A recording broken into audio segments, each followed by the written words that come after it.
بسم الله الرحمن الرحيم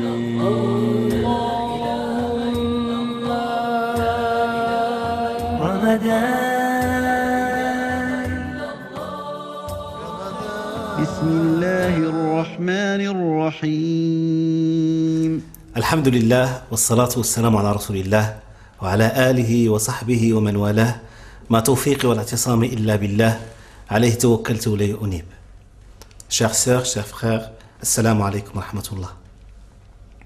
En ce premier jour du mois de Ramadan, je reçois beaucoup de questions.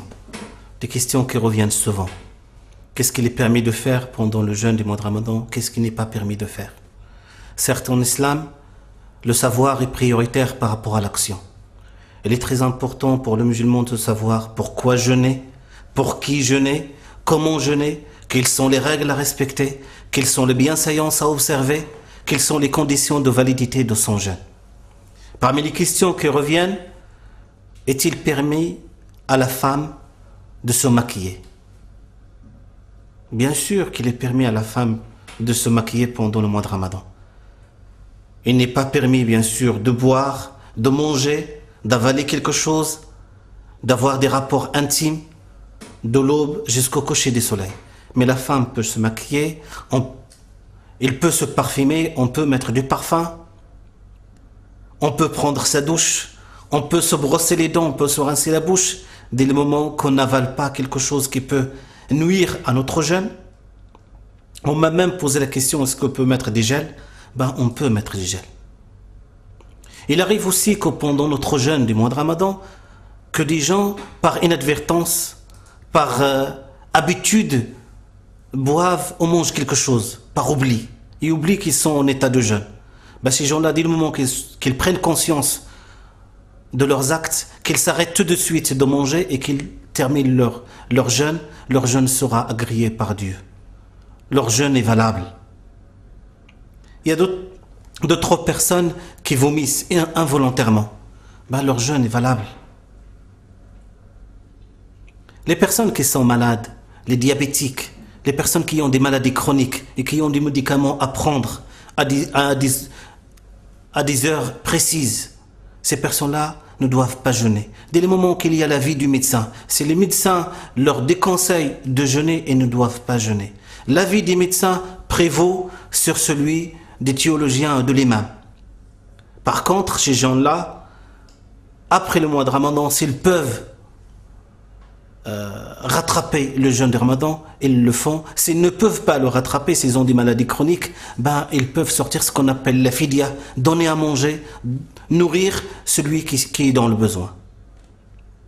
Il y a aussi parmi les idées préconçues, ce que chez certains musulmans, le mois de Ramadan, c'est le mois de, de la fainéantise, où il ne faut pas se fouler, déployer le maximum d'efforts.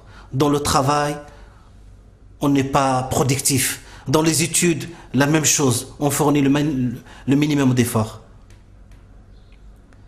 Alors que l'exigence de notre foi, le fidèle qui jeûne le mois de Ramadan aspire à être meilleur moralement et spirituellement, aspire à s'attirer la miséricorde de Dieu. Donc il doit aspirer à la perfection, aspirer à l'excellence, être bon et meilleur là où il est. Dans son travail, dans ses études, il doit être parmi les premiers.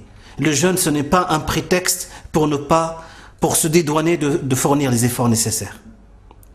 Mais au-delà, mes chères sœurs et frères, de ce qui est permis et de ce qui n'est pas permis, le jeûne des mois de Ramadan, avant tout, c'est d'abord cette relation intime à Dieu. Dieu s'est chargé lui-même de la récompense de cette adoration. C'est l'une des adorations les plus agréables à Dieu. Dans le hadith authentique, Dieu dit: toutes les œuvres, toutes les bonnes actions de l'individu sont comptabilisées des fois plus, jusqu'à 700 fois plus, sauf le jeûne. Il est pour moi et sa récompense m'appartient.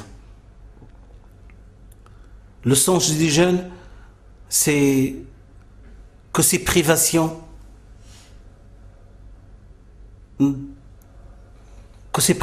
que nous réalisons pendant ce mois, que cette fin se transforme en un acte de solidarité, une aide pour les autres, un acte de générosité autour de nous, de répandre l'amour et la bonté autour de nous.